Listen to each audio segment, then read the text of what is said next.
How's it going, everybody? My name is Warner Fields with Fields of Profit. I'm a six-figure Amazon seller and full-time student, and in today's video I'm going to be showing you the best ways that you can source books to sell on Amazon. There's a bunch of different ways. My favorite is just going to thrift stores. I'll show you the best way to go ahead and find those thrift stores that do have books that you're going to be able to sell. I did this books thrifting model for about a year and a half. Did over $100,000 in sales as a freshman in college, trying to figure everything in college out while doing that, and still was able to clear six figures in my first year. So it's definitely a good opportunity to get your feet wet in Amazon, mostly because those mistakes that you're going to make with books are really cheap. If you're going to make $1, $2 mistakes versus a wholesale product that could be multiple thousands of dollars in a mistake, this is going to be a good way to get your feet wet.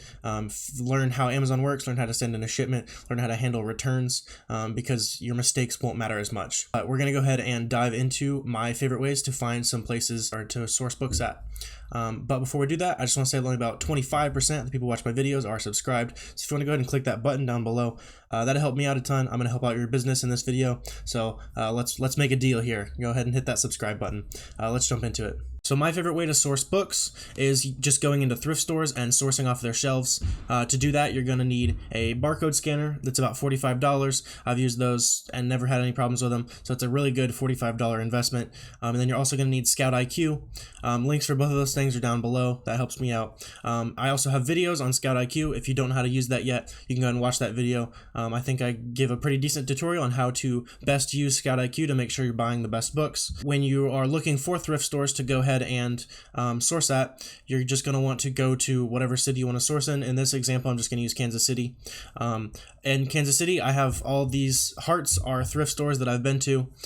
These are from road trips. I used to make road trips like a week or so, where I would just go to thrift stores, fill up my car, come back, and you can make at least $600 to $1,000 a day doing that, gross, so minus your shipping costs and everything like that.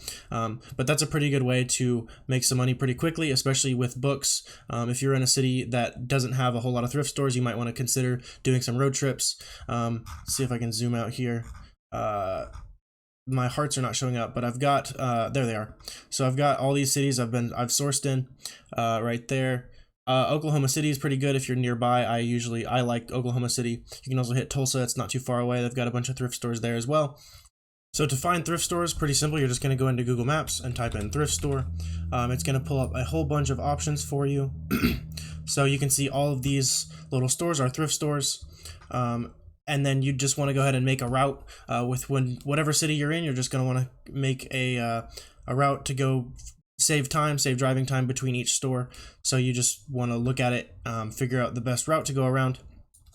When you're at the thrift stores, you're just going to scan the shelves, scan their bookshelves. It's pretty simple. You can also ask the employees if they have any books that they're about to bring out, or if you can get into the back room at mom and pop stores, tell them what you do, and then that you can save them the work of pulling books out or whatever deal you want to make with the people at the thrift store. I've had some decent success with just asking at mom and pop stores if I can go scan in the back. Usually Goodwill and stores like that won't let you because of liability issues, but those mom and pop thrift stores don't super care usually. But that's pretty straightforward. If you're planning a road trip, you don't want to end up going to a bunch of thrift stores that don't have books, because sometimes they don't have books. So a key that I use for this is to go into their reviews, and then you can search for book, and you can see this store has books. And if you don't see any reviews that mention books, then they might not have books. You can check out their website to see if they have books, but you don't want to end up going to a bunch of stores wasting your time, unless you're selling electronics or things like that. You can also pick up VCR players and stuff like that. Those are a good thing to be on the lookout for. Old Sony VCR players, 5 CD players, stuff like that is a pretty good flip. Sometimes some photo scanners are good. I bought a $5 photo scanner that I flipped for $500 one time. That was probably my best flip. That was pretty fun. So the thrift stores are pretty easy to find. Just go on Google, search thrift store, make a little bit of a map to go ahead and find some places to hit up. The next source that I like to use is book sales. You can use Google just to do book sales in your city, or book sales in the biggest city near you. You can also use booksalefinder.com, and what that's going to do is show you all the book sales within a certain state. So I can go back to the homepage here, and you're just going to click on your state. I'm just going to use Missouri here. and then you will see, so these are ads, the yellow ones are ads that are from all over the country, but then when you get down to the white, it's just the local book sales, and it's usually going to tell you what's going on here. So in these ones that say not picked over, that usually means that they have not sold any online. To me, that kind of sketches me out because they know that there's value to sell it online, so maybe they did, but you know, still worth a shot, especially if you are nearby. So you're looking for low prices, you're looking for high quantities of books, or just if it's in a city near you, why not go ahead and check it out? I've done pretty well at some of the larger book sales. There's a really big book sale in Oklahoma City where I went and bought about 300-400 books in a day. That was pretty fun. And it's just a good experience to go in and get that adrenaline pumping, doing a little silent battle with the other booksellers. You can also just chat them up, see how they're doing with their own book sales. But just use booksalefinder.com, search in your area, find something that looks interesting, and just go hit it up. The next source that I like to use is garage sales and yard sales. I don't do this one as much. It's also kind of difficult to find garage sales online, so you kind of just have to drive around in your neighborhood. That's more something I do if I see it on my way somewhere already. I don't typically search out for garage sales and yard sales, but I know people who are doing pretty well with that because those people could have books that they don't really know are worth a lot. Maybe they're selling a big collection of nonfiction or that kind of thing. You can use Garage Sale Finder, but as you can see, it's not super widely used. There's only like, 8 garage sales here, and this is Kansas City, so you'd think there'd be a lot more garage sales than this. But you can also check things like Facebook Marketplace. Those will also list garage sales and yard sales. One thing when you are sourcing at those garage sales is to ask for prices up front, because then if they see you're scanning, they're going to know you're going to be able to resell that, and they might upcharge you. So just get the prices up front. It's not slimy. You're just trying to not get played by them, right? Because they're going to know that you're going to be able to resell, so they could mark it up on you for no reason. The next place that I like to use is estate sales. You can use estatesales.net. It's a little bit of a cluttered website. You can also use Facebook for this, or just Google searches, but this is just going to list a bunch of a bunch of estate sales that you can go visit. There's usually pictures of the items, so if you want to search through for books or any other categories that you sell, maybe you sell this right here, maybe you are interested in these watches. If you know watches on eBay, maybe there's something in here that piques your eye. But yeah, so you're just going to check estatesales.net here. That's going to go ahead and list some of the estate sales that you can go ahead and hit up, try to find some books there. And you're also able to make connections with the estate salesman at this. I have several estate salespeople in my city that know that I'm the guy who buys books. So if they ever have a client with a whole bunch of books, I get a call and I can come and get those before anyone else does. So that works out pretty well. Go ahead and don't be afraid to network when you're at these sales. Just tell them what you do, and then kick back some business to them. Maybe if you're ever in need or ever in contact with someone who's looking to do an estate sale, and then they're gonna like you even more if you're kicking business to them. It's about building those mutual relationships with those local businesses. I really like working with estate salesmen. It's pretty fun. They're usually pretty chill people, and it can make you some money. So just go ahead and network with those estate salesmen while you're there, and that can really pay off big time. The last way I'm going to show you in this one to source books to sell on Amazon is using Facebook Marketplace, especially near the end of semesters. I will do this to find textbooks that students are selling. So I'm just going to go ahead and search textbook and see what comes up. So we've got all these different textbooks that you can go ahead and search through.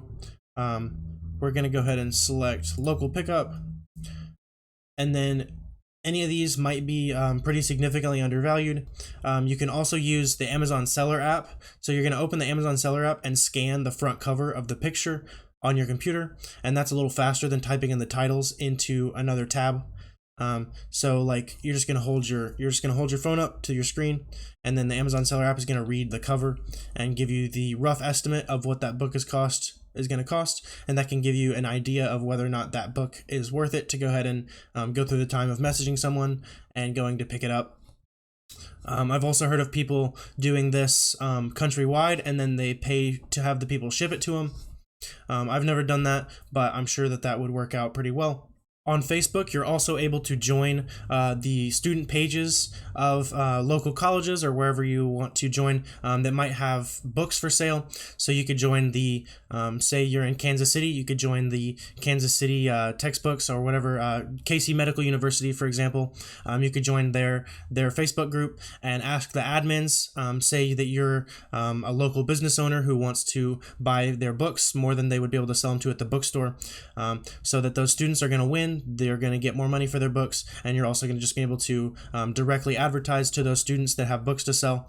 You can join those textbook groups, as many as you want, and you could also do the shipping method with those as well, using something like stamps.com, guide them through the shipping process to ship those books to you.